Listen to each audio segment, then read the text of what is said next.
जय गुरादि।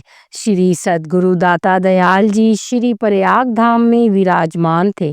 आपने वहां एक छोटा मंदिर बनवाकर श्री परमहंसों की दिव्य प्रतिमाओं की स्थापना की।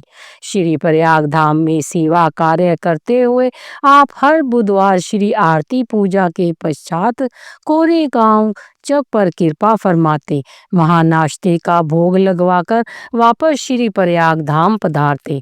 वहां रहने वाले महात्मा जी और भक्त जी का श्री चरणों में असीम अनुराग था और वे दिल जान से सेवा करते थे।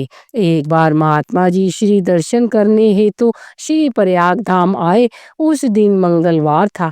रात्रि समय वे भक्त नंदलाल जी, जो उस समय नाई की सेवा करते थे, के पास गए और कहने लगे कि कल सुबह श्री प्रभु जी कोरे गांव कृपा करेंगे। मेरे बाल कुछ बढ़ गए हैं, अतः आप इन्हें अभी काट दीजिए। मुझे कल प्रातः जल्दी ही वहां वापस लौटना है।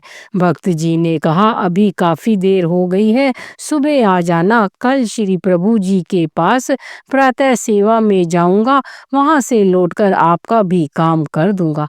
महात्मा जी कहने लगे कि कल तो श्री आरती पूजा के पश्चात महाप्रभु जी सीधे कोरे गांव आएंगे। ऐसा प्रतीत होता है कि आपको उनकी सेवा करने के लिए श्री कार में ही बैठकर साथ आना पड़ेगा।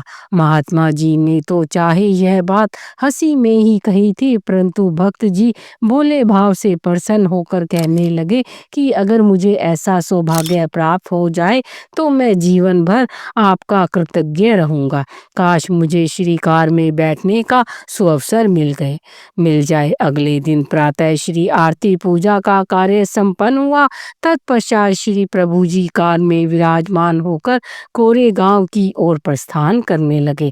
महात्मा जी को देखकर फरमाया कि आप यहीं हो, चलना नहीं? उन्होंने विनय की, जी स्वामी जी चलना है। महाप्रभु जी ने कहा कि कार के पीछे पीछे आ जाओ। कोरे गांव से कुछ ही दूरी पर अचानक महाप्रभु जी ने कार चला रहे महात्मा योग सत्यानंद जी को फरमाया कि हमने तो भक्त नंदलाल जी को प्रातः श्री आरती पूजा के पश्चात ऊपर सेवा के लिए बुलाया था, वह तो ऊपर आकर बैठा होगा, अब क्या किया जाए? महात्मा जी ने कहा कि मैं वहां जाकर उसे वापस जाने के लिए कह देता हूँ। अंतर्यामी श्री प्रभु जी ने फरमाया, नहीं, उसे वापस ना भेजो, ऐसा करो कि उसे इस कार में बिठाकर यहाँ ले आओ, हम यहीं उसे सेवा का सुअवसर प्रदान कर देंगे। इतना कहकर घट घट के जानने वाले दयानिधि प्रभु जी झट ही श्री कार से उतरकर वहां से श्री चरणों के बल चल पड़े।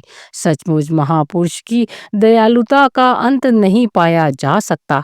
वे करुणा के अथाह सिंधु होते हैं और सच्चे सेवकों पर अपनी करुणा की अनवरत बरसात करते रहते हैं। उधर महात्मा जी कार लेकर वापस श्री प्रयाग धाम की ओर आ गए। वहां जाकर भक्त जी को श्री कार में बिठाया और कोरे गांव ले आए।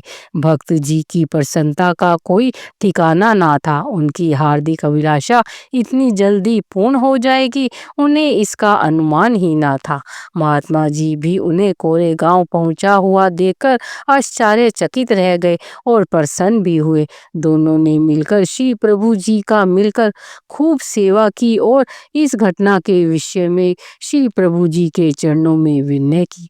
महाप्रभु जी ने फरमाया कि जिसकी सेवा के प्रति सच्ची निष्ठा और दृढ़ लगन होती है, फिर उसे वह सेवा मिलकर रहती है। सेवा जी जान से सेवा करते हुए अपने मन चित्त को भक्ति में लगाते हुए सद्गुरु की प्रसन्नता को पाकर अपने जीवन में सच्ची खुशियां भर लेते हैं।